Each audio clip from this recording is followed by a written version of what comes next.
وما نهاكم عنه فانتهوا. سبحان ربك رب العزة عما يصفون وسلام على المرسلين والحمد لله رب العالمين. سبحانك لا علم لنا إلا ما علمتنا إنك أنت العليم الحكيم. وسبحانك لا فهم لنا إلا ما فهمتنا إنك أنت الجواد الكريم.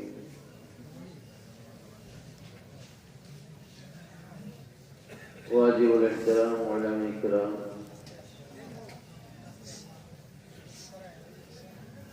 মুরব্বিয়ান ইসলাম ইসলাম প্রিয় দিনদার মুসলমান ভাইরা,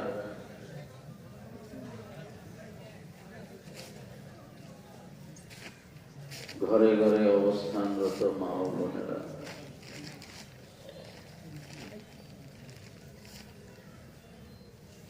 আল্লাহ তাআলার দয়া মেহেরবানি ফজল ও করম আমাদের প্রতি ছিল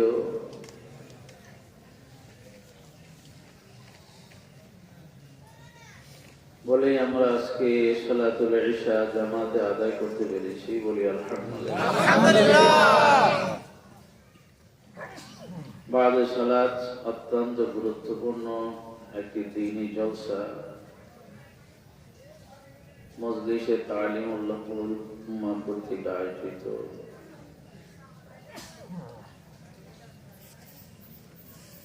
ইসলাহি প্রোগ্রামে আল্লাহ বসার তৌফিক দিলেন। বলি আলহামদুলিল্লাহ। এতটুকু সুস্থ আছি যে এখনো কথা বলতে পারি, এখনো চোখে দেখি, এখনো কানে শুনি, এখনো হাঁটতে পারি, এখনো চলতে পারি। ইন্দ্রিয়গুলি সুচারুরূপে কাজ করে যাচ্ছে। প্রতিটি ইন্দ্রিয়ের বোধ শক্তি এখনো আছে, আল্লাহ রেখেছেন। এই নিয়ামতের শুকর আদায় করি। বলি আলহামদুলিল্লাহ। আমাদের মধ্যে আমরা এখানে যারা অসুস্থ, বাড়িতে হাসপাতালে যারা অসুস্থ, অনেকের বৃদ্ধ বাবা আছেন, বৃদ্ধা মা আছেন, স্ত্রী, ছেলে মেয়ে, আত্মীয় স্বজন, প্রতিবেশী, জানার মধ্যে আমাদের অনেকে অসুস্থ আছেন। বিশেষ করে আজকে এখানে এসে জানলাম রুহুল আমিন ভাই বেশি অসুস্থ। তো আল্লাহ তাআলা এই বরকতময় জলসা থেকে আমরা দোয়া করি, আল্লাহ আমাদের সকলকে পরিপূর্ণ সুস্থতা দান করেন। আমিন। ঈমানের দৌলতের পরে দুনিয়ার হায়াতে নিয়ামত সমূহের মধ্যে সুস্থতা একটি অন্যতম নিয়ামত।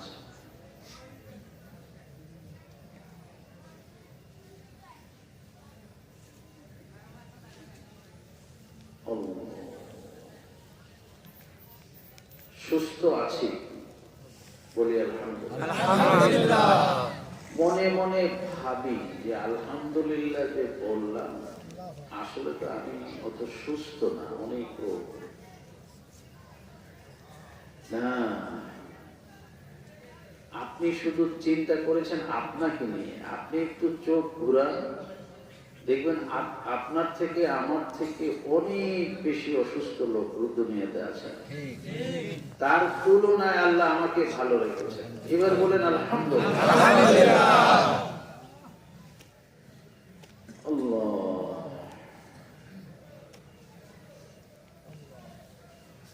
সুস্থতা নিয়ামত, অসুস্থতাও নিয়ামত, দুটো একসাথে হয়।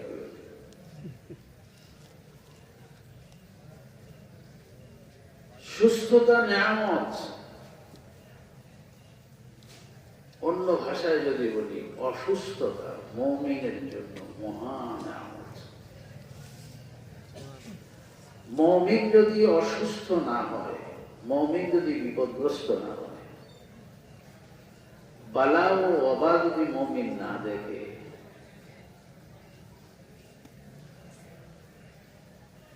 তো মুমিন আল্লাহকে ভুলে বলবে, ভুলেই যাবে। মানুষ একটু হোঁচট খেয়ে পড়লে আল্লাহ আল্লাহ দেখেছেন, আল্লাহ বলে গেছে। একটু বিপদগ্রস্ত হলে আল্লাহ থেকে রুজু হয়। এটা বুঝতে হবে আপনার প্রতি আল্লাহর একটা দৃষ্টি আছে। আল্লাহ আপনার দিকে বক্র দৃষ্টিতে তাকাচ্ছেন না, নেক দৃষ্টিতে তাকাচ্ছেন বলেই একটু মুসিবতে ভালো, একটু বিপদগ্রস্ত হয়ে যান। এটা কি ধরনের কথা? আল্লাহ নেক দৃষ্টি হলে আমি ভালো করা যাব। আল্লাহ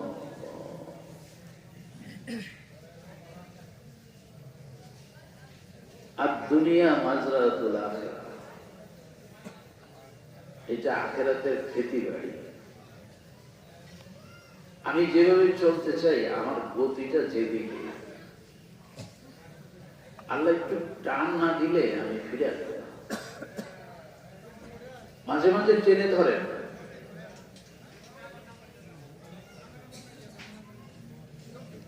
এজন্য একটু মুসিবত দেখা যায়,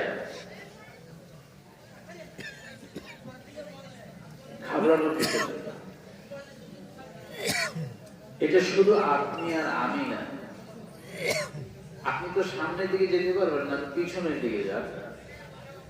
যত মুসলমান আছেন এবং মুসলমানদের মধ্যে যিনি যত বড়, তার মুসিবত তত বড়। ঈমান যার যত বড়, তার বিপদ আপদ তত বড়।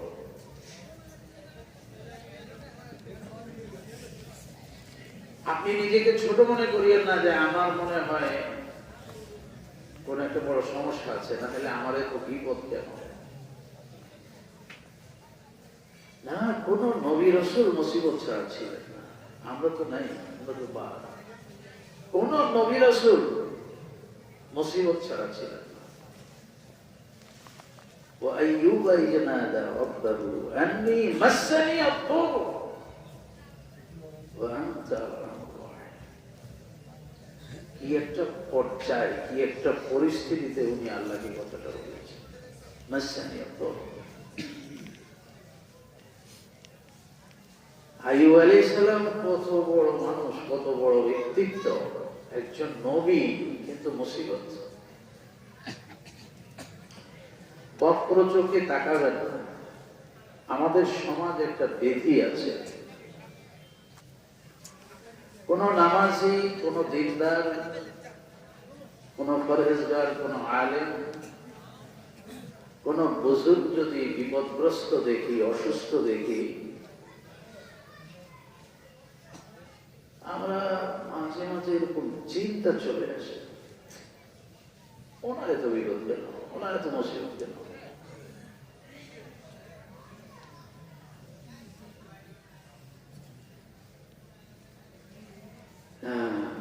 মুসিবত তো আল্লাহ মায়া করেন দেখি মুসিবত, আল্লাহর কাছে আছেন বলে দেখি তো মুসিবত।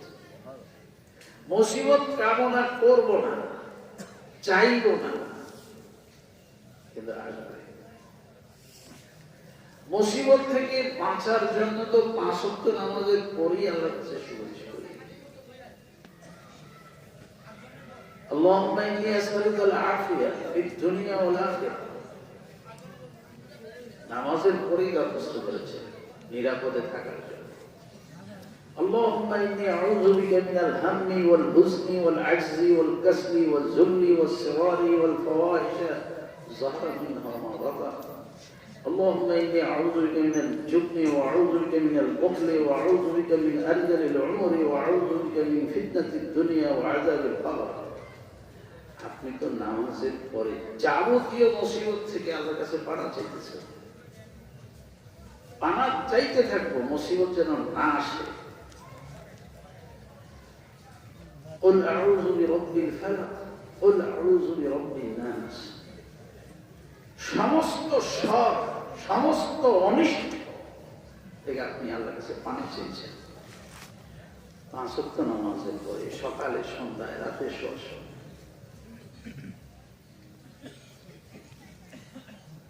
আপনার চাওয়া আপনি চাইতে থাকেন, এর ভিতর দিয়েও কিছু মুসিবত আসবে। আপনি ওটাকে এটা ভাবিয়েন না যে আপনার দোয়া কবুল হয় না, এটা মনে করার কোনো অবকাশ নেই, কোনো সুযোগ নেই।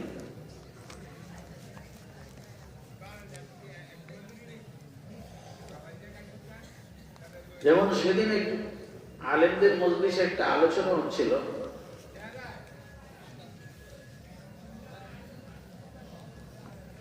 সকালে বিসমিল্লাহিল্লাযী লা ইয়াদুররু মা ইসমিহি শাইউন ফিল আরদি ওয়ালা ফিস সামাই ওয়া হুয়াস সামিউল আলীম 3 বার পড়লে কোনো মুসিবত আসবে না। এটা তো আপনারা জানেন, সবাই জানেন।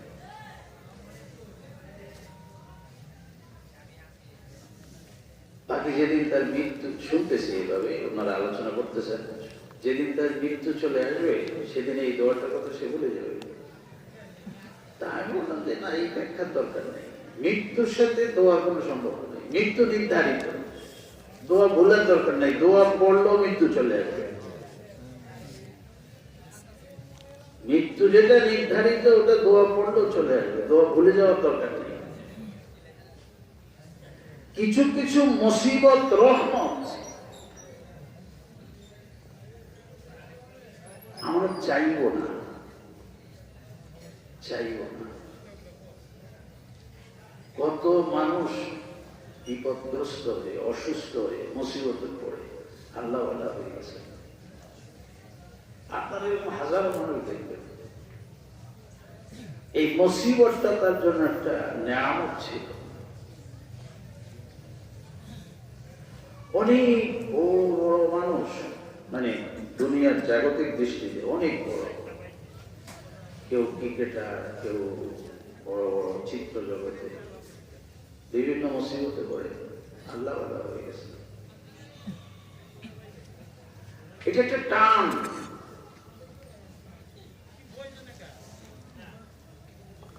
এই জন্য সব মুসিবতকে বক্র চোখে দেখবেন না। মুসিবতে পড়া মানুষকে নিয়ে তো কোনো কথাই বলবেন না, এটা আমাদের স্বভাব। আমি তো যেহেতু ইসলামী মজলিস, আমি একটু বলি, অসুস্থ একজন মানুষ আজকে অনেকদিন বিছানায়, আপনি বলা শুরু করেছেন, আমি বলা শুরু করেছি, লোকটাকে এতদিন আল্লাহ ধরছে। আল্লাহ যদি তাকে ধরে থাকে, তোমার সমস্যা, তুমি এটা নিয়ে মজা নেওয়ার কি আছে? আল্লাহর বান্দার সাথে আল্লাহ কি মুআমেলা করবেন সেটা আল্লাহর বিষয়, তোমার মজা নেওয়ার কি আছে? বরঞ্চ হাদিসের আলোকে তো উলামায়ে কেরাম এটা বলে থাকেন, মৃত্যুর আগে কিছুদিন যদি অসুস্থ থাকে এটাও তার জন্য নিয়ামত। অসুস্থতার কারণে আল্লাহ তার সমস্ত গুনাহ মাফ করে, ক্লিন, পরিষ্কার করে আল্লাহ দরবারে নিয়ে যান। সুবহানাল্লাহ। তাজকিয়া নফসের উপরে যে সমস্ত কথা আসে, আত্মার পরিচ্ছন্নতার উপরে, সেখানে এই কথাটাও আসে, মানুষ যদি নিজেকে দুনিয়াতে পরিচ্ছন্ন করতে পারে, নিজের আত্মাকে শুদ্ধ করতে পারে, পবিত্র করতে পারে, তাহলে এই মুমিন তো জান্নাতে চলে যাবে। আর যে মুমিন ঈমান আছে কিন্তু আত্মা পরিচ্ছন্ন নয়, ওনাকে আল্লাহ হাসরের মাঠে কিছুদিন আগুন দিয়ে জ্বালাইয়া পরিচ্ছন্ন করবে, পরিচ্ছন্ন করে তারপরে জান্নাতে দিবেন। তাজকিয়া অর্জন ব্যতীত কেউ জান্নাতে যেতে পারবে না। হয় দুনিয়াতে অর্জন করতে হবে, আর যদি ঈমান থাকে তাহলে গুনার ওজন যদি বেশি হয় তাহলে জাহান্নামে তাকে পরিচ্ছন্ন করা হবে। তারপরে তো মৃত্যুর আগে কারো যদি অসুস্থতা আসে, আল্লাহ রাসূল বলেন সে পরিচ্ছন্ন হয়ে আল্লাহর দরবারে চলে যায়। আপনার আমার মাথা ব্যথা কেন?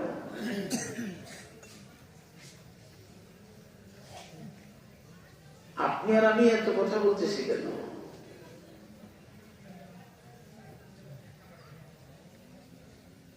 কেউ শারীরিক অসুস্থ হবেন, কেউ মানসিক অসুস্থ হবে।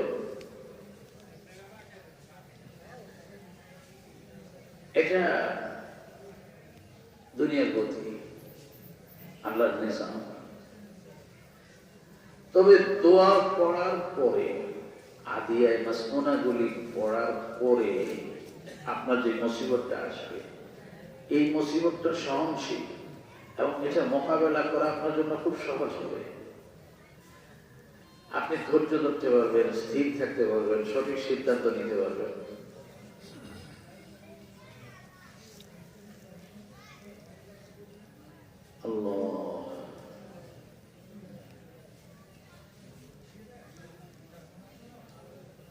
এই জন্য কথা বলতে নাই, আসলে ওয়াজটা তো আমার জন্য, এই জন্য বলি কথা বলতে নাই। কথা বললেই ঝামেলা, যত চুপ থাকতে পারবো ততই ভালো। মান সমাতা না যায়, কথা বলতে গেলেই অন্যের কথা চলে আসে, অমুকের অমুকের অমুকের সমালোচনা শুরু হয়। আপনাকে জিজ্ঞাসা করেছি, ভাই ওনাকে তো অনেকদিন দেখি না, উনি কেমন আছে? আপনি হয়তো বলবেন ভালো আছে, না হলে বলবেন কিছুদিন শরীর খারাপ। কিন্তু আপনি কি বললেন? আপনি বললেন ও ওই পাট পাড়ের কথা দিয়ে ওটার তো আল্লাহ দোষে আমার বিষ মরে।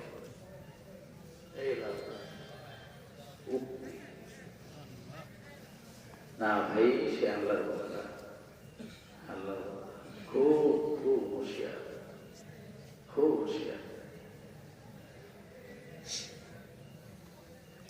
মৃত মানুষ নিয়ে তো কোনো আলোচনা করা যাবে না, কোনো আলোচনা করা যাবে না।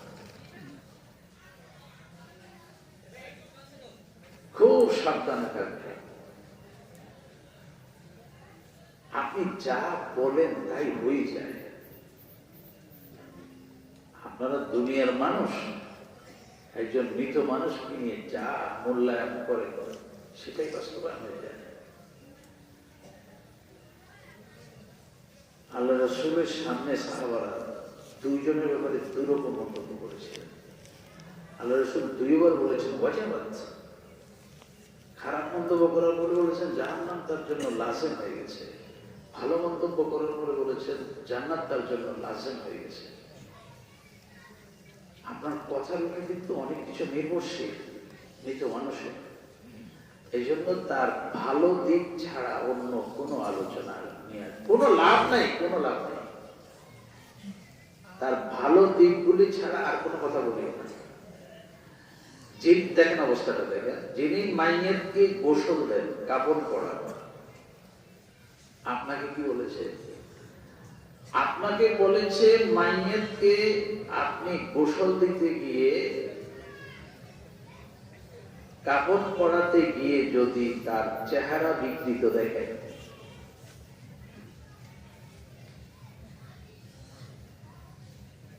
চেহারা কালো দেখেন,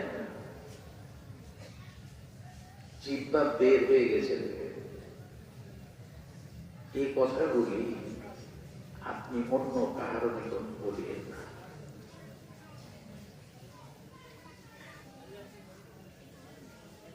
আরে অমুকে গোসল দিছি, চেহারা দিকে তাকান যায় না, এমন কালো, এমন বিশ্রী হয়ে আছে। খবরদার, খবরদার, এটা আমানতের খেয়ানত হবে।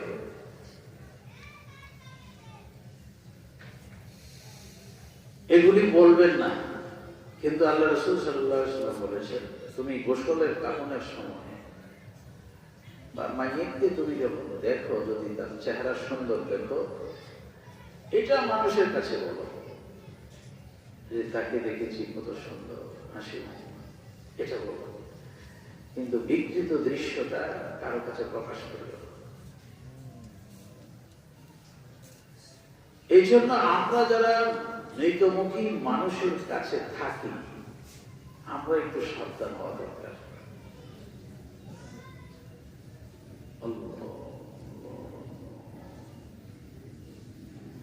আমার সামনে যিনি দুনিয়া থেকে বিদায় নেবেন, আমি সাথে সাথে কিছু কাজ করব, না হলে একজনের চেহারা একটু বিদঘুটে দেখাবে। সাথে সাথে যে কাজগুলি করব তার চোখ বন্ধ করে দেব, না হলে এই চোখ পরে বন্ধ করতে পারবে না, এটা খোলাই থাকবে। একটু শক্ত হয়ে গেলে চোখটা আর বন্ধ করতে পারবে না। পাটা টেনে সোজা করে দেব, হা যদি করে থাকে হাটা বন্ধ করে দেব।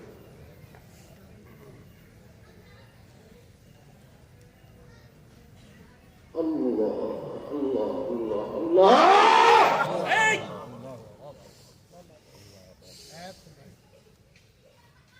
যদি জিহ্বাটা কারো বের হয়ে যায়, এটা ভিতরে ভিতরে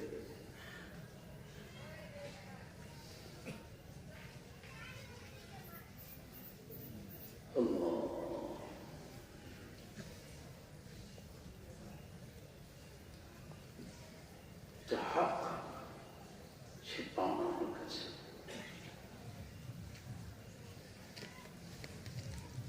সেই যেন কেউ দেখে যেন তাকে বিরূপ মন্তব্য না করে। এই জন্য আপনার কিছু দায়িত্ব আছে, আমার কিছু দায়িত্ব আছে। এই সমস্ত সাবধানতাগুলি অবলম্বন না করার কারণে আমরা কাউকে দেখে কিন্তু এই বাজে মন্তব্য করি। আসলে কিছুই ছিল না, কিছুই হয়নি। আমরা তারা একটু সুন্দর করে বিদায় দিতে পারি না। তার চেহারা ঠিকই ছিল, কিন্তু আমরা কাজ করি না দেখে এই অবস্থা হয়েছে।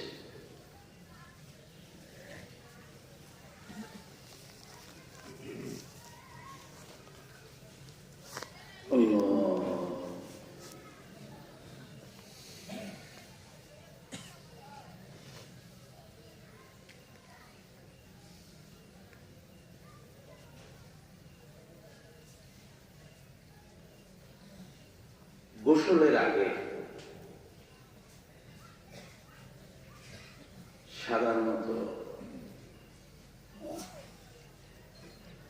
অন্য কাউকে লাশ দেখানো ভালো না।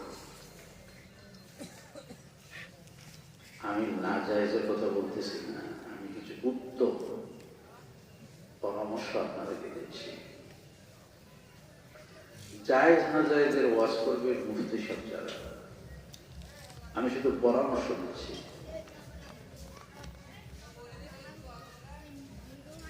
গোসল দেওয়ার আগে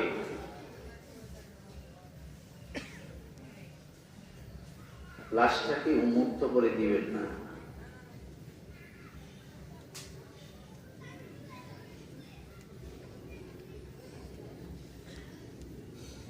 গোসলের আগে আর পরে আকাশ পাতাল পরিবর্তন হয়ে চলেছে। আপনি সফর করে আসছেন, আপনি খুব ক্লান্ত। আপনি লম্বা সময় কাজ করে আসছেন, আপনি খুব ক্লান্ত। রোদে পড়ে কালো হয়ে গেছেন, পরিশ্রম করতে করতে চেহারা অন্যরকম হয়ে গেছে। সফরের ক্লান্তিতে চেহারার উপরে একটা কালো ভাব চলে আসছে। আপনি বাসায় আসলেন,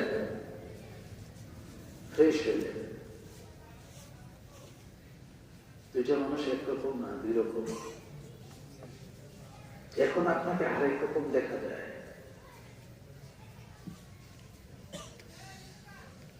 একজন মানুষের মৃত্যু যখন হয়, তার উপর দিয়ে যেই পরিশ্রমটা যায়, যেই দখলটা যায়, এটা তো বুঝানো সম্ভব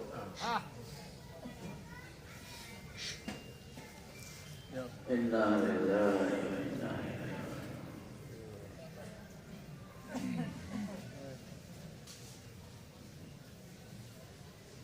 এরকম একটা কঠিন ধকল তার জীবন শরীরের উপরে যখন চলে গেল,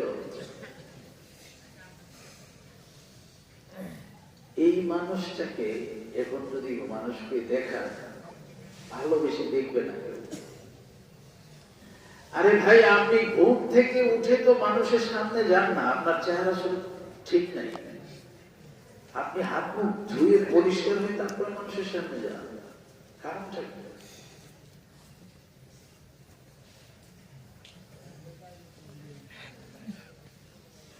আপনার সাথে কেউ দেখা করতে চায়, আপনি ঘুম থেকে উঠে তার সাথে চলে যান না, একটু আগে একটু ফ্রেশ হতে চান, তারপরে যান। এগুলি বুঝতেছেন তো না?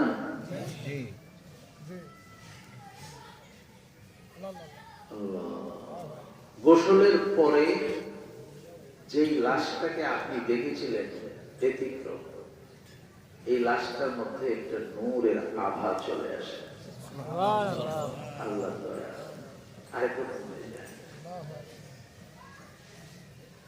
আমাদের কিছু ত্রুটির কারণে কিছু কিছু লাশ বিকৃত দেখা যায়, এটা আমাদের ত্রুটির কারণে। ওই ব্যক্তিকে আপনি দায়ী করবেন, আপনি আপনাকে দায়ী করবেন। আমরা যারা ছিলাম, আমরা এর জন্য দায়ী।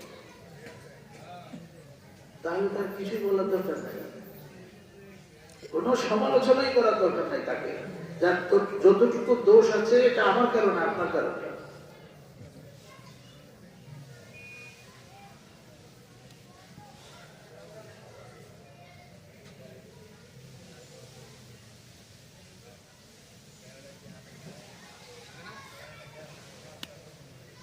বড় বিপদ। এক কথা থেকে এক কথা আসছি, কথা বলতেছিলাম মুসিবত, সব মুসিবত গজব না, মুমিনের জন্য মুসিবত গলার মালা। ওই প্রসঙ্গ কথা বলতে গিয়ে বলতেছি, মানুষের দোষ চর্চা, এই তো মানুষের দোষ চর্চা, জিন্দা মানুষের দোষ চর্চা ভয়ঙ্কর।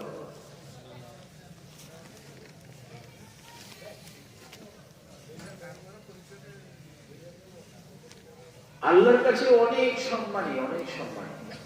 আপনি আর আমি না এতগুলি কথা বলতেছি, আপনি রাস্তার মধ্যে বসে আছেন, একটা লাশ যাবে এখান থেকে, মানুষজন আসতেছে লাশ। আল্লাহ রাসূল সাল্লাল্লাহু আলাইহি ওয়াসাল্লাম আপনাকে বলেছেন, উঠো, দাঁড়াও। দাঁড়াও কেন? ওই লাশকে সম্মান করো।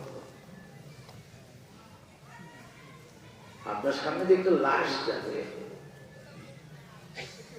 বলে যে দাঁড়াও, সম্মান করো। আপনি আর আমি না এতগুলি কথা বলতেছি লাশ নিয়ে, আল্লাহ তো কিছু বলেন না, আল্লাহ তো সম্মান দেখাইতেছে।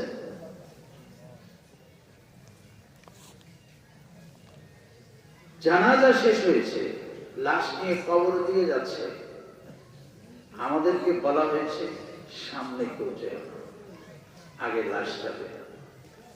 এগুলি শোনেন না হুজুর থেকে? কেন কেন লাশ আগে যাবে কেন? এখানে আজকের লাশ সবচেয়ে সম্মানী ব্যক্তি, আগে থাকবে। তো যার লাশ আমার সামনে আগে থাকতেছে, তাকে নিয়ে আমি এতগুলি কথা বলতেছি কিভাবে? আল্লাহ একটু সম্মান দিতেছে আর আমি তার বদনাম করতেছি।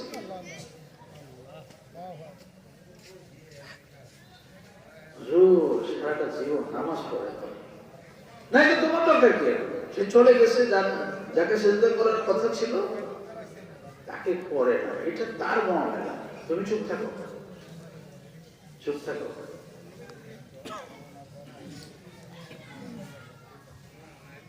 ও,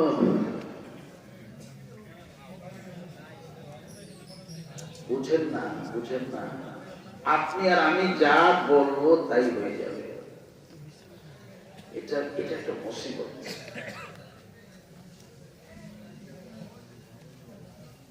এই জন্য ইসলামের একটা বড় বিধান হচ্ছে, কখনো পাপ সাক্ষী রেখে করিও না। পাপের যেন কোনো সাক্ষী না থাকে। দুইটা সুবিধা। একটা সুবিধা হলো, পাপের সাক্ষী থাকলে ওই সাক্ষীগুলি আপনাকে নিয়ে সমালোচনা করবে, আর সাক্ষী না থাকলে কেউ সমালোচনা করবে না। আরেকটা সুবিধা হলো, হাসরের মাঠে আল্লাহ যদি আমাকে মুক্ত করে দেন, জান্নাতের দিকে রোগ করে দেন, তা আপনি যে সাক্ষী ছিলেন আমার পাপে, আপনি আল্লাহকে বলবেন, আল্লাহ আমি চোখের সামনে আমি দেখছি সেই অন্যায় করছে, কিভাবে মুক্তি দিয়ে দিচ্ছে। এখন তো ভয়ঙ্কর, এখন হিসাবটা আরেক রকম হয়ে যাবে। পাপের কোনো সাক্ষী হবে না, যদি পাপ করতে মনে চায় কোনো সাক্ষী হবে না। এটা বড় বিপদ।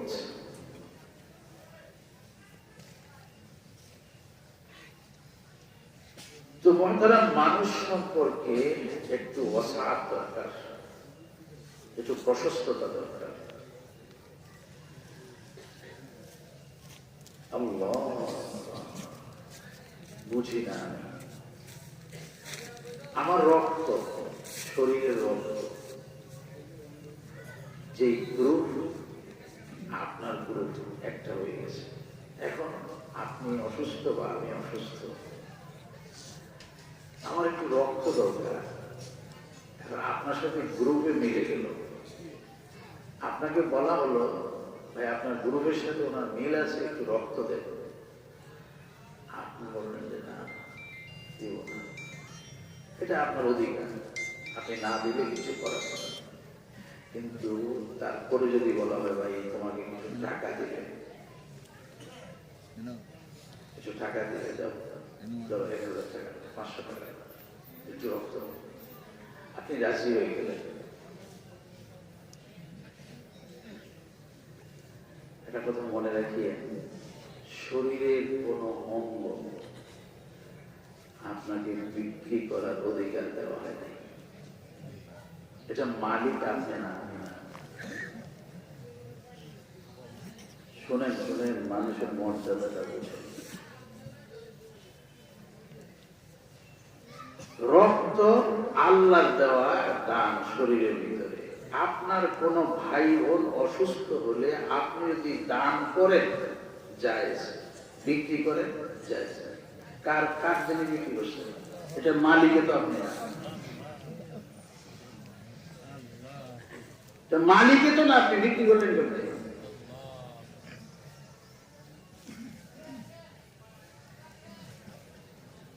তো যে মানুষের এত মর্যাদা,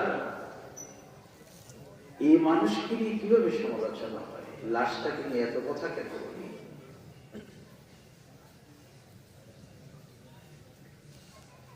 আর এই বলে লাশটা কি, উনি কি শুনে আমাদের কথা? উনি তো শুনতেছে না, উনি তো নাই দুনিয়াতে। তো এইগুলি বলে বলে লাশটা কি হয়?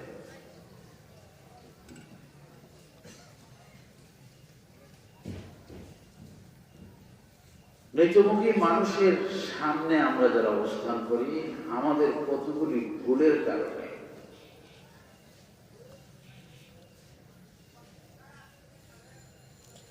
একজন মৃত্যুমুখী মানুষ দুনিয়াতেও কষ্ট পায়, পরেও কষ্ট পায়।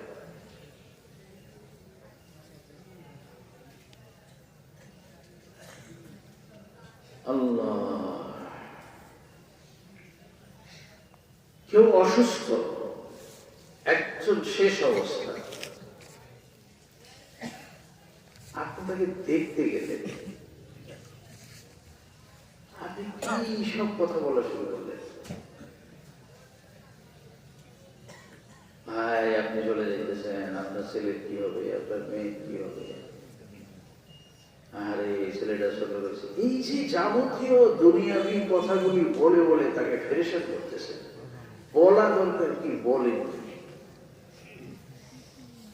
লা বাসা তুহুরুন ইনশাআল্লাহ।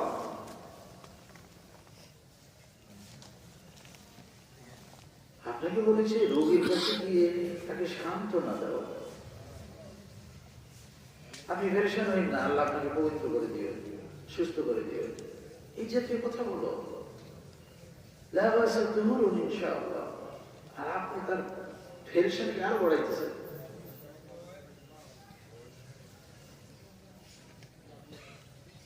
হয় ভালো কিছু বলেন, না হলে চুপ থাকেন। দোয়া চেয়েও বিরক্ত দিয়ে না, এটা আমাদের এক স্বভাব।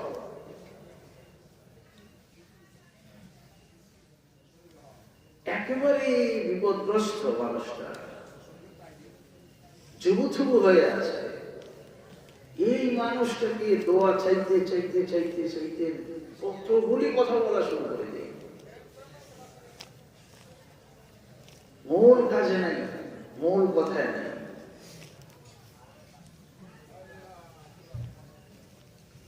যদিও এই কথাটা আপনাদেরকে বলতেছি না, এমনি আমি বলতেছি, মনে করেন এমনি মানুষ কত কথা বলে, এরকম একটা কথা বলতেছি।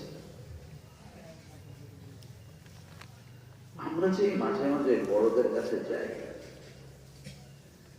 আর সালাম মুসাফা করে বলি, হুজুর দোয়া করে,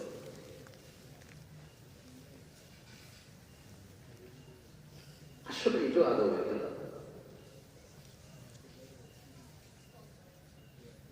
আমি আবার ওনারা আদেশ দেওয়ার কে? হুজুর আমার লেগে দোয়া করে, উনি নিজেই দোয়া করবে আমার জন্য। আর দোয়া তো হয়ে গেছে, আসসালামু আলাইকুম ওয়া রাহমাতুল্লাহি ওয়া বারাকাতুহু, এর থেকে আর বেশি দোয়া কি? আমি বলেছি ওয়া আলাইকুম আসসালাম ওয়া রাহমাতুল্লাহি ওয়া বারাকাতুহু, আল্লাহ শান্তি, বরকত, মাগফিরাত আপনাকে নসিব করে। তো বলি তো দিলাম আপনার জন্য দোয়া সব, আবার আদেশ দিতেছি কেন? বলেছি এই কথাটা এমনি এমনি বললাম, এটা এখানে বলার জিনিস না। আল্লাহ, ছোট বাচ্চা 2-3 জন নিয়ে গেছেন, ওই যে অসুস্থ রোগীটা ঘরে তাকে দেখতে বা হাসপাতালে, এমন বেচারা তো একদম দুর্বল। আপনি তো মুখে দোয়া চাইতে চাইতে চাইতে চাইতে মুখে ফেনা করে বলছেন, এবার ওই বেচারার হাত নিজে উঠাইতেছেন, নিজে ধরে তোর বাচ্চাদের হাতে উঠাইতেছেন,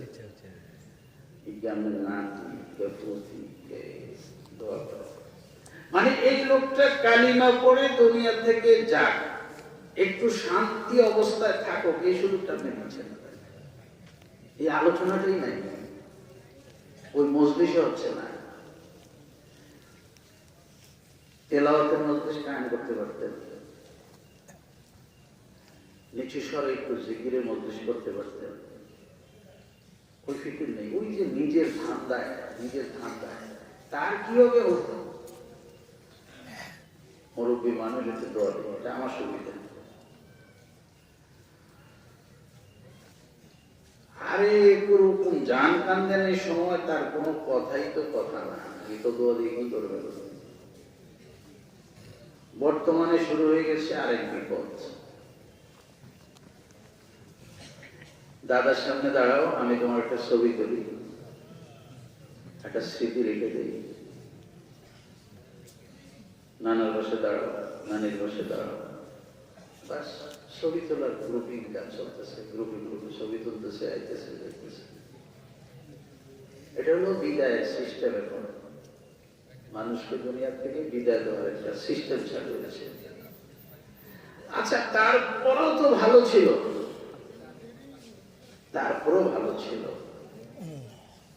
কিন্তু মৃত্যু চলে গেছে এখন আমাদের এমন এক জায়গায়, যেই জায়গায় আপনজন বলতে আর কেউ নেই।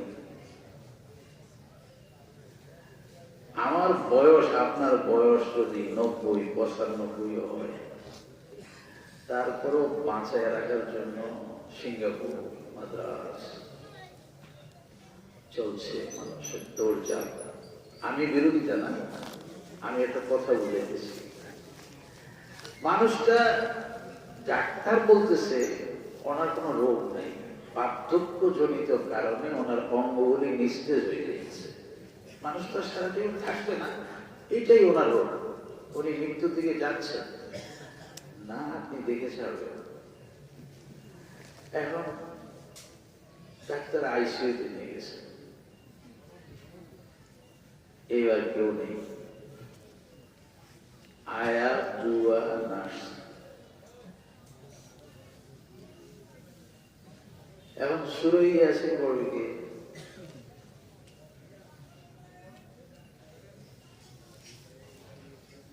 কালিমা শরীফের তালিম তালকিন করবে কি?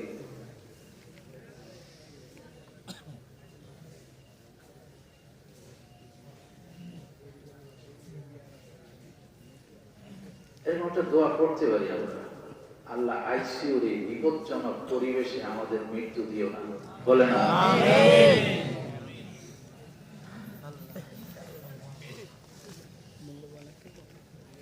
একটা কথা তো বলতে পারি, বর্তমান সময়ের গতি যেটা, এই গতিতে এই ওয়াজে তো আর কাজ হবে না। আমাকেও নিয়ে চলবে, আপনাকেও নিয়ে চলবে।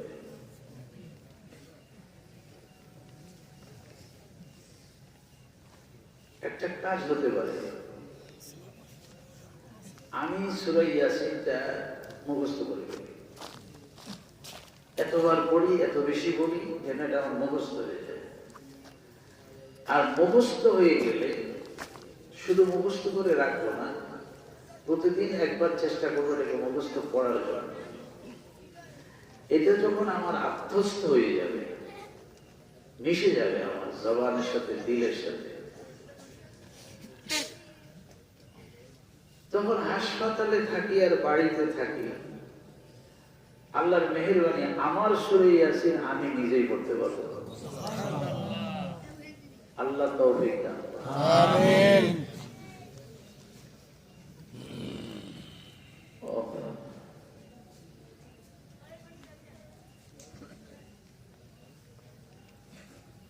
আচ্ছা, আপনাদের নবী, আমাদের নবী সাল্লাল্লাহু আলাইহি ওয়াসাল্লাম একটা কথা শোনাই।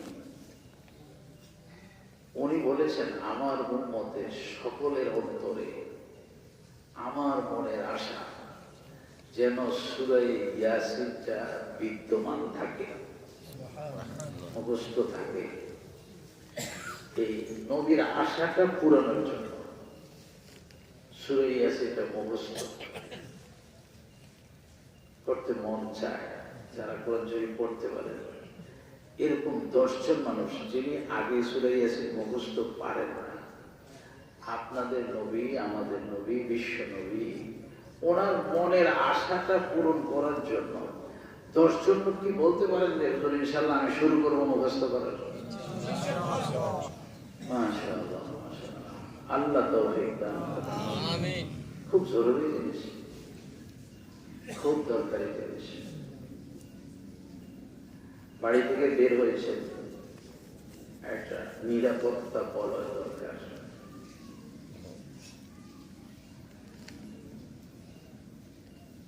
আল্লাহ, আমাদের নিরাপত্তা বুঝানো মুশকিল, কোনটাকে যে আমরা নিরাপত্তা বুঝি এটা মুশকিল।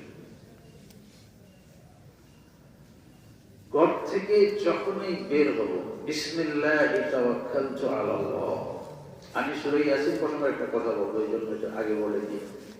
ঘর থেকে যখনই বের হব, বিসমিল্লাহি তাওয়াক্কালতু আলাল্লাহ ওয়ালা হাওলা লা কুওয়াতা ইল্লা বিল্লাহ। এখন কি হয়েছে? আল্লাহ রাসূল সাল্লাল্লাহু আলাইহি ওয়াসাল্লাম বলেন, তুমি যতটুকু যাবে আল্লাহ তোমার নিরাপত্তা দিবেন। সুবহানাল্লাহ। যেই ঘর বাড়ি রেখে গেছো তুমি আসা পর্যন্ত ফেরেশতারা ঘরে নিরাপত্তা দেয়। সুবহানাল্লাহ। কমপ্লিট নিজেকে, ঘরকে আল্লাহর হাতে দিয়ে দেওয়া, নিজেকেও, ঘরকে, বাড়িকে আল্লাহর হাতে দিয়ে দেওয়া। বলেন তো কি দোয়া করবেন?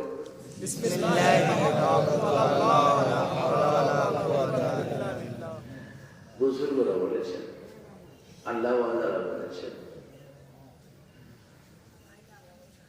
বর্তমান সময়ে একজন প্রখ্যাত আলেম, পৃথিবীর শ্রেষ্ঠতম মানুষ আলেম যারা, তাদের মধ্যে উনি পঞ্চম, কখনো 2, কখনো 3, কখনো 4, কখনো 5। এই বছরের জরিপে উনি পঞ্চমে আছেন। আল্লামা তাকি উসমানী হাফিজাহুল্লাহ উনি বলেছেন, বর্তমান সময়ে তোমরা ঘর থেকে বের হওয়ার সময় আরো একটু বলো, রব্বি আদখিলনি মুদখালা সিদক ওয়া আখরিজনি মুখরাজা সিদক ওয়াজআলনি মিন লাদুনকা সুলতানান নাসীরা। আবার বলো, বিসমিল্লাহিল্লাযী লা ইয়াদুররু মা ইসমিহি শাইউন ফিল আরদি ওয়ালা ফিস সামাই। বলে হুজুর, এটা তো পড়ছি সকালে দিবেন। হুজুর বলতেছে, না, এখন যখনই খাও, যখনই বের হও, তখনই দোয়া করো। আমি তার হুজুর বলছেন, বাস আমল শুরু করছি, যতক্ষণ মনে থাকে চেষ্টা করি। মানুষ হিসেবে মনে কিছু কথা আসে, একটা কথা আসছে, সকালে 3 বার বললাম, আবার এখন বলার দরকার। তোমার মন থেকে একটা জবাব আসছে, মানুষ যখন ক্যান্সারে আক্রান্ত হয় আর কোন হোমিও ডাক্তারের কাছে যখন যায়,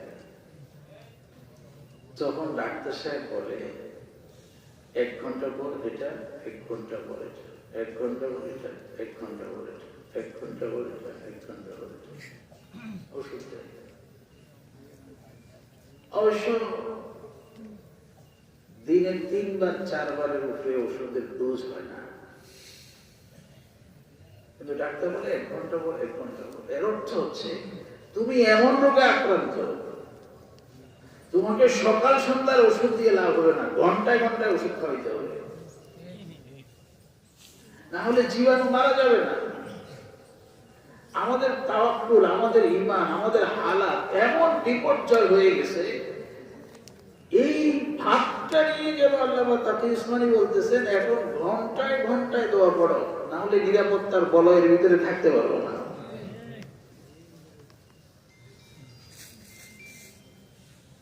তো ঘর থেকে বের হলেন, এতগুলি দোয়া পড়ে। আবার বুজুর্গরা বলতেছেন, সূরা ইয়াসিনের, যেটা বলার জন্য, সূরা ইয়াসিনের প্রথম থেকে নিয়ে সাদ্দাম মানে হাফজ কোরআন শরীফের প্রথম অংশটা,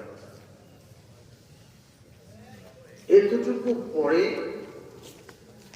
তুমি এরকম হাতের মধ্যে ফু দিয়ে বেরিয়ে যাবে। কারণ আল্লাহ রাসূল সাল্লাল্লাহু আলাইহি সাল্লামকে যখন ঘরের চতুর্দিক দিয়ে সমস্ত গোত্রের লোকেরা বেষ্টনী দিয়েছেন মেরে ফেলার জন্য,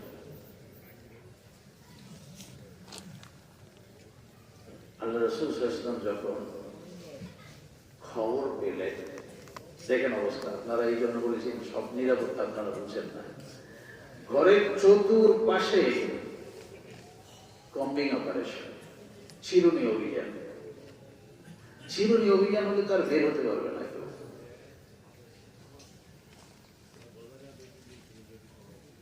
কিন্তু জিবরাইল ঘরে চলে আসছেন, কেউ দেখে না।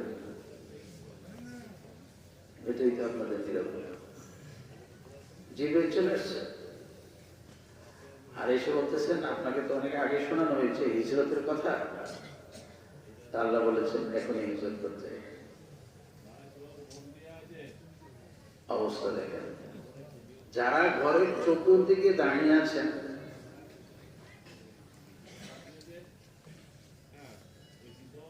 এদের সবাই একজনে আরেকজনকে বিশ্বাস করে না,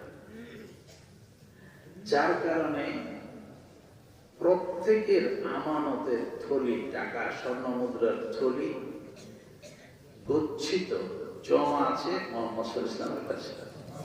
এরাই মারতে আসছে,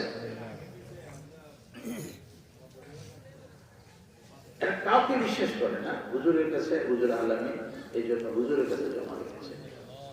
হুজুর বের হয়ে যাবেন, কিন্তু এই আমানতের কথা মনে হয়েছে। মনে হওয়ার পরে হযরত আলী রাদিয়াল্লাহু তাআলা আনহু ছিলেন, ওনাকে বললেন যে আপনি এখানে শুয়ে থাকেন, এই পোটলা, এই থলিটা অমুকের, এই থলিটা অমুকের, এই থলিটা অমুকের, এগুলি আপনি তাদেরকে দিয়ে কালকে, তারপরে আপনি মদিনার দিকে আসেন, মদিনার দিকে আসবেন, মদিনা এসে আমার সাথে দেখা করবেন। এটা বলে হুজুর হযরত আলী রাদিয়াল্লাহু তাআলা আনহুকে চাদর দিয়ে ঢেকে চলে গেছেন। এই যে জন্য কথাটা বলা, উনি ঘর থেকে বের হয়ে দেখলেন যে সব দাঁড়িয়ে আছে। জিবরাইল আলাইহিস সালাম বললেন যে একটু মাটি নামাতে, একটু মাটি নিয়েছে। এই সূরা ইয়াসিন পড়তে পড়তে সাদ্দাম ফাওয়াশাইনাহুম ফাহুম লা ইউসিরুন। এবার ফু দেন, উনি ফু দিয়েছেন। প্রত্যেকটা মানুষ যারা দাঁড়িয়ে আছেন তাদের চোখে চোখে বালুগুলি মুছে গেছে। এরা চোখ কচালতেছে, ডলতেছে, আল্লাহ রাসূল তাদের সামনে দিয়ে চলে গেছে। এই যে শত্রুর বেষ্টনী থেকে বের হয়ে যাওয়া, ওমা রমাইতা ইয়া রমাইতা ওয়ালাকিন্নাল্লাহ, আপনি মারেন নাই, আপনি শুধু ফু দিয়েছেন, আমি প্রত্যেকের চোখে চোখে পৌঁছাই দিয়েছি। এই যে সূরা ইয়াসিনের এক বরকত, এখান থেকে নেকফাল নিয়ে অনেক বুজুর্গ বলেন ঘর থেকে বের হওয়ার সময় এতটুকু পরে বের হও। তাহলে মুখস্থ যদি থাকে আপনি হাজারো কাজ এটাকে লাগাইতে পারবেন। যেমন একজন হাফেজ সাহেব আমাকে বলেছেন, নদীতে ঝড় উঠেছে, লঞ্চে ছিলেন উনি, তো পানির ঢেউয়ে লঞ্চ এই যায় যায় অবস্থা। তো যারা বয়ান নিতে পারছেন তারা বয়ান নিয়েছেন, যারা বয়ান নিতে পারেন নাই তারা টানা হেসা করতেছেন, চিল্লাচিল্লি করতেছেন। হাফেজ সাহেব বললেন যে মৃত্যু যে এত কাছে চলে আসে, অন্ধকার, ঝড় তুফান, বৃষ্টি, নৌকা কি বলে লঞ্চ নাচানাচি করতেছে। আমি 7 বার সূরা ইয়াসিন পড়ার একটা নিয়ত করেছি যে আল্লাহ আমি 7 বার সূরা ইয়াসিন পড়ব, এই বিপদটা আমাদের জন্য আসান করে দেবে। বলে যে 2 বার পড়া শেষ হতে হতেই আল্লাহ সব ঠান্ডা করে দিয়েছে। সুবহানাল্লাহ। মুখস্থ থাকাতেই না আপনি কাজটা করতে পারছেন, মুখস্থ থাকাতে না আপনি সুবিধাটা নিতে পারছেন। আবুল হাসান আলী নদভী রাহমাতুল্লাহ আলাইহি, ওনার জীবনীতে আছে উনি যখন ইন্তেকাল করেন, নিজে জুমার দিন শুক্রবারে নিজে মাথার পাশ থেকে কোরআন শরীফ নিয়ে, যেহেতু উনি এতটুকু সুস্থ আছেন এই জন্য কোরআন শরীফ নিয়ে উনি পড়তে পড়তে পড়তে পড়তে সালাম কাওলান মির রাব্বির রহিম পর্যন্ত আসছেন। আস্তে কোরআন শরীফের টেবিলের উপরে চলে গেছে আর উনি দুনিয়া থেকে চলে গেছে। এই যে হালাত মৃত্যু, এরকম তামান্না, এরকম আশা তো আপনার আমার জায়গা দরকার।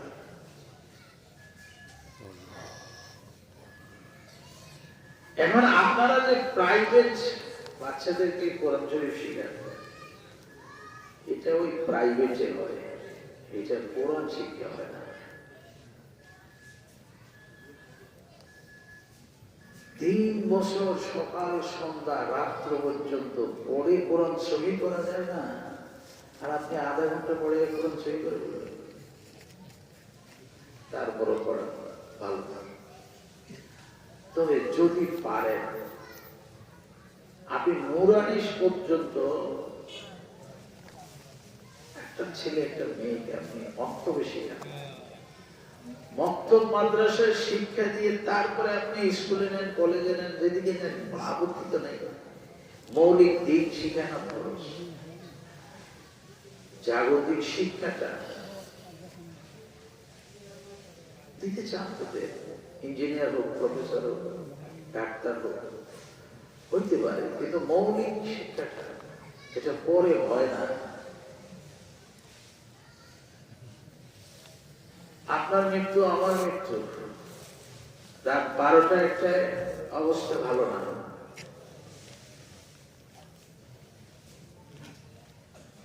পাশে বসে যদি কেউ সূরা ইয়াসিন পড়তো কত সুবিধা হইত।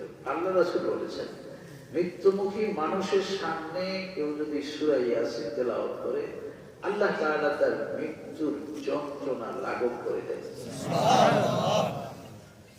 এখন আমার ঘরে কেউ নাই,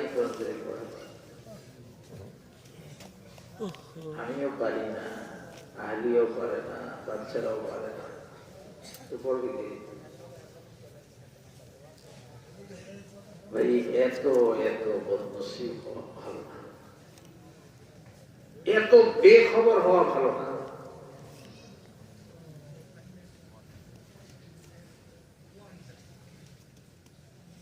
সূরা ইয়াসিন পড়তে পারি না, শরীর শুদ্ধ করে নামাজের সূরাগুলি পড়তে পারি না। আপনি দিব্যি জীবন যাপন করে যাচ্ছেন, এটা হয় না, এটা হয় না। নিজের জন্য একটু ফিকির করি, নিজের জন্য।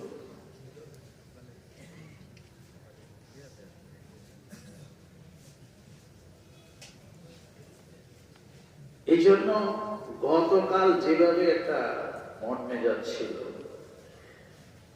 আজকের এই ইসলামী প্রোগ্রামে এসে একটু পরিবর্তন হওয়ার চেষ্টা করি।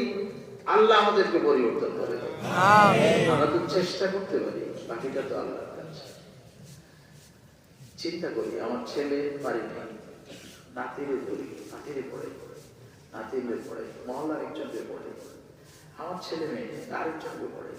আপনি একটু চিন্তা করে কাউকে একটু কোরআন শরীফ শিখাই দিতে পারেন কিনা?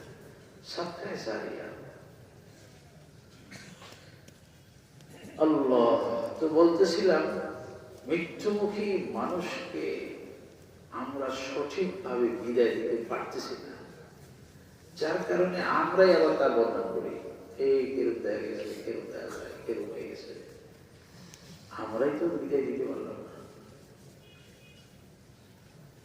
দেখেন, এই কতগুলি সূক্ষ্ম সূক্ষ্ম ছোট ছোট মাসালা আছে। আহকামে মাইয়াতের ভিতরে থানভী রহমতুল্লাহ আলাইহির খলিফা ডক্টর আব্দুল ইসাদ রহমতুল্লাহ আলাইহি উনি লিখেছেন, মৃতমুখী মানুষকে তোমরা, আমি যেটা বলা শুরু করেছিলাম, কোনোভাবেই কষ্ট দিও না, এমনকি তাকে কালিমা শরীফ পড়ো, এই কথাটা বলিও না। অবস্থা খুব কঠিন অবস্থা, খেয়াল করেন। কালিমা শরীফ, দাদা কালিমা পড়েন, দাদা দাদা পড়েন, দাদু পড়েন, এইভাবে বলিও না। বরং তুমি সেখানে বসে মৃদু আওয়াজে, মানে এতটুকু শব্দ, যতটুকু শব্দ দিলে উনি শুনবেন, উচ্চা চিৎকার করে না, এটা তো তার জন্য আবার আরেকটা কষ্ট হবে। উঁচু আওয়াজে নয়, চিৎকার করে নয়, মৃদু আওয়াজে। মৃদু আওয়াজ বলতে যতটুকু আওয়াজ দিলে উনি শুনেন, এতটুকু আওয়াজে আপনি আর আমি যারা পাশে থাকবো, আমরা জিকির করবো, আদেশ দিও না, নিচু আওয়াজে বলতে থাকবো, লা ইলাহা ইল্লাল্লাহ, লা ইলাহা ইল্লাল্লাহ, লা ইলাহা ইল্লাল্লাহ, মুহাম্মাদুর রাসূলুল্লাহ। আমাদেরটা শুনে শুনে ওনার জবান থেকেও জিকির চালু হয়ে যাবে, আদেশ দেওয়ার দরকার নাই। কারণ বিপদটা শোনেন, বিপদ হচ্ছে আমরা তো জানি না মাসলা মাসায়। একটা বিপত্তি যদি ঘটে তখন আমরা আবার উল্টা কথা বলবো, এই দেখেন এটাও সমাজে আছে। যেমন আপনি বললেন যে দাদা কালিমা পড়েন, আম্মু কালিমা পড়ে, দাদু কালিমা পড়ে।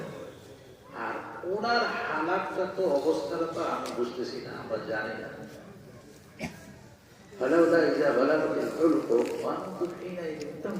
আমরা তো বুঝবো না কি কঠিন অবস্থা, আমরা চেয়ে থাকতে পারি শুধু।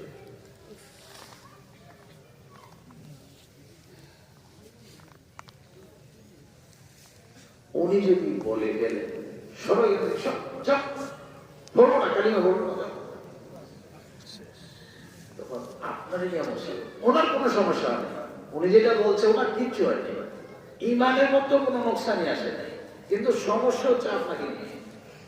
আপনি কি বলবেন? আপনি বলবেন হায় এত ভালো মানুষ, সারা জীবন নামাজ রোজা করছে, আজকে মৃত্যু সময় কর্মটা ভরে যেতে পারে না। এই বিপদটা আপনাকে নিয়ে, ওনাকে নিয়ে কোনো বিপদ নেই মাসালার দৃষ্টিতে। কেউ যদি এরকম বলো বলে কোনো সমস্যা নেই। দুইটা মশলা শোনেন। একটা মশলা হচ্ছে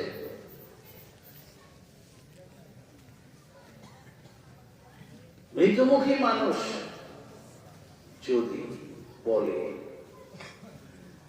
আমার অমুক জায়গাটা মসজিদে দিয়েছে, অমুক জায়গাটা মাদ্রাসা দিয়েছে,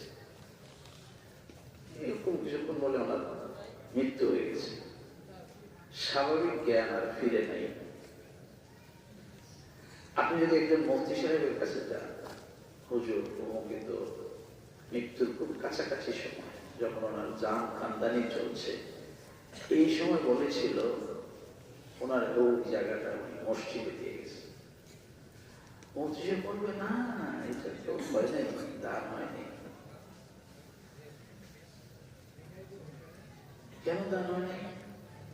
আরে মৃত্যুমুখী মানুষের কথা তো হুজ্জত না, দলিল না, কারণ এই সময় তার দেমাগ স্থির নাই। মসজিদের জায়গা দিয়ে দিছে, এরপরে হয় না। তাহলে কালিমা শরীফ পড়তে অস্বীকার করছে আপনার ভুল মেসেজের কারণে, আপনি তথ্যটা ভুলে দিচ্ছেন। এই জন্য মুফতি সাহেব বলেছেন না, এটা নিয়ে কোনো বাতচিত করা যাবে না, কোনো কথাবার্তা বলা যাবে না। এটাও সে সুস্থ দেমাগে বলে, এটাও অসুস্থ দেমাগে বলেছে। আচ্ছা, এবার বাস্তবটা বলি। এটা শফি সাহেব রহমতুল্লাহ আলাইহি পাকিস্তানের, উনি লিখেছেন ওনার এক চাচা ইন্তেকালের সময় এরকম মানুষ পাশে বসে বসে কালিমা শরীফ তালিম করতেছে, আর উনি এমন গরম হইতেছে, গেলি না দূর হোক।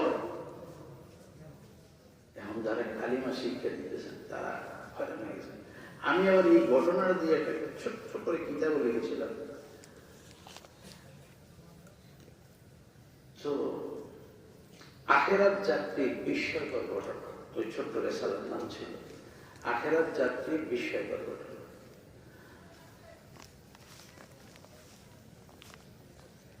হায় হায়, ঘরের মানুষ পেরেশান, এত বড় আলেম, এত বড় বুজুর্গ, ওনাকে মানুষ কালিমা শরীফের কথা বলে আর উনি গরম হয়ে যায়, দূরত্ব।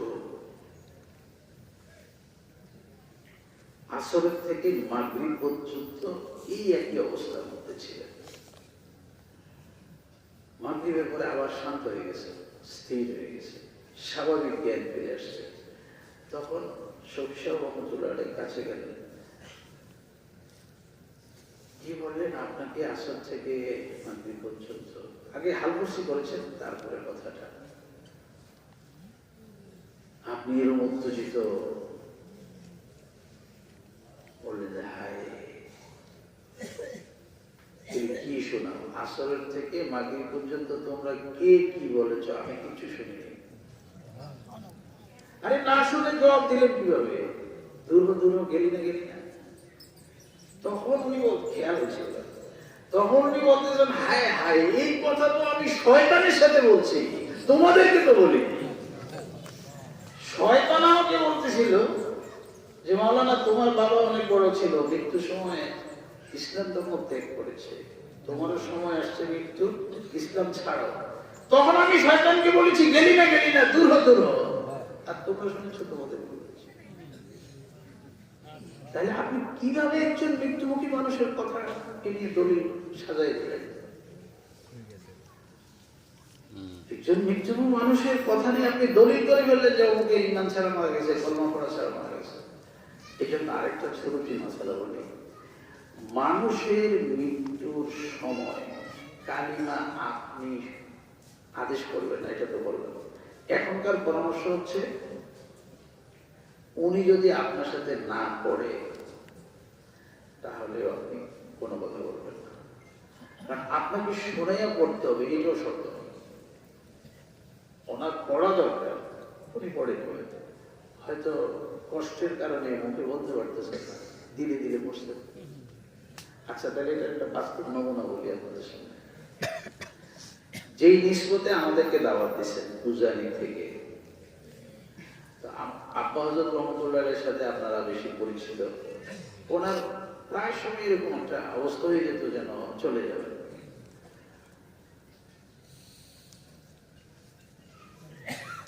এরকম একদিন আমরা কয়েকজন পাশে একদম যেন চলে যাচ্ছে, আমাদের মনের মধ্যে একটা ভয় চলে আসছে, চলে যাবে। তখন আমরা একটু জিকির করতেছি,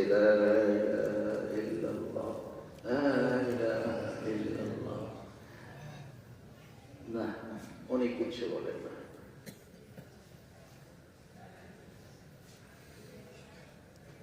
তো আমরা আরেকটু আওয়াজ দিই, লা ইলাহা ইল্লাল্লাহ মুহাম্মাদুর রাসূলুল্লাহ। এবার যখন এইটুকু বলেছি, এবার উনি আওয়াজ দিয়ে বললেন সাল্লাল্লাহু আলাইহি ওয়াসাল্লাম।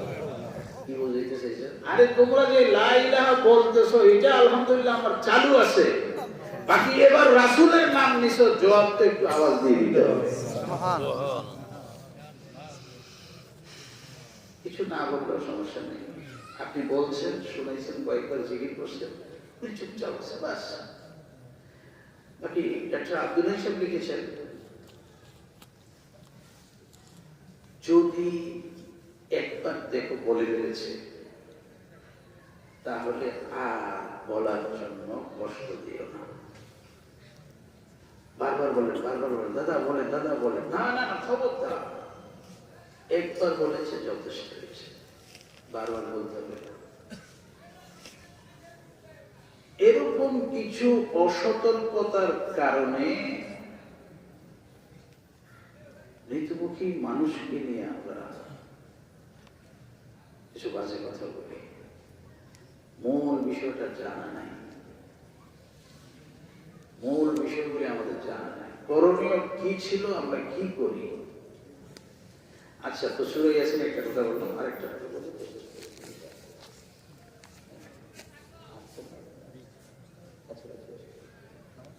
আচ্ছা, আরেকটা কথা বলি। তো হাসপাতালে যেহেতু মৃত্যু হয়, তো সূরা ইয়াসিন যদি আমার মুখস্থ থাকতো, আলহামদুলিল্লাহ আমি পড়লাম, যদি অভ্যাস থাকে করতে পারবে। আরেকটা বিষয় হলো কালিমা ওখানে বসে কেউ তো পড়ার নেই, কারণ পড়লে তো একটু সুবিধা হইত, মনে হইত, আমিও পড়তে পারতাম। আলহামদুলিল্লাহ, যদি আপনি সকালে সন্ধ্যায়, যদি আমি সকাল সন্ধ্যায় ওয়াজিফা, জিকির, তেলাওয়াত যে কোনো এক মাধ্যমে আল্লাহকে স্মরণ করে একটু সময় নামাজ পড়েছেন, আলহামদুলিল্লাহ ভালো করেছেন, আর একটু অল্প হোক, তাসবিহ ফাতিমি হোক, 33, 34 বারই একটু জিকির করে, এটাকে কন্টিনিউ করে নিয়মিত।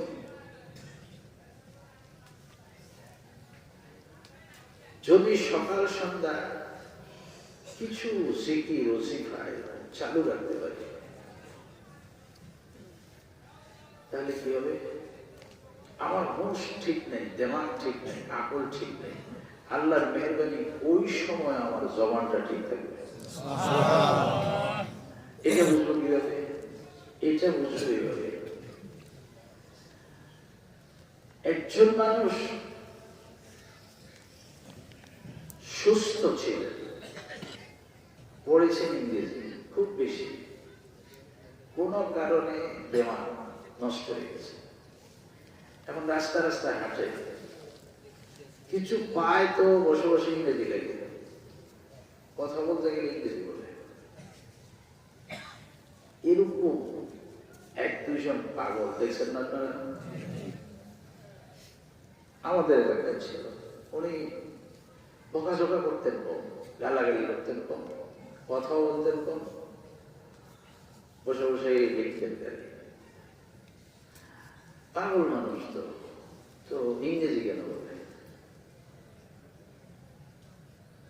সুস্থ দেমাগে যে কথাগুলি বেশি বলেছে, দেমাগ অসুস্থ জবান থেকে সেই কথাগুলি বেরিয়ে যেতে থাকে। আমাদের বাড়ির পাশে হোসেনপুর একজন ছিলেন কারি আসাদুল্লাহ রহমতুল্লাহ।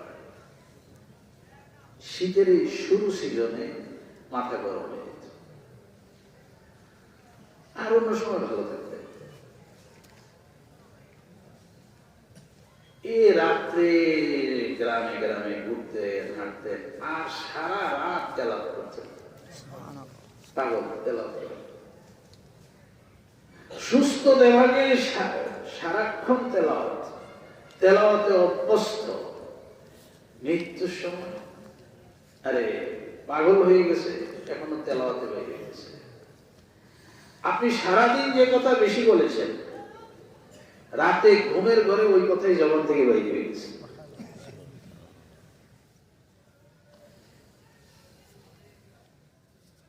আমি যদি আল্লাহ আল্লাহ বেশি বলি, আর এটা যদি অভ্যস্ত হয়ে যায়, মৃত্যুর সময় ওই দেমাগ ঠিক নাই, তারপরও জবান থেকে আল্লাহর নামের জিকিরি বের হয়ে যাবে।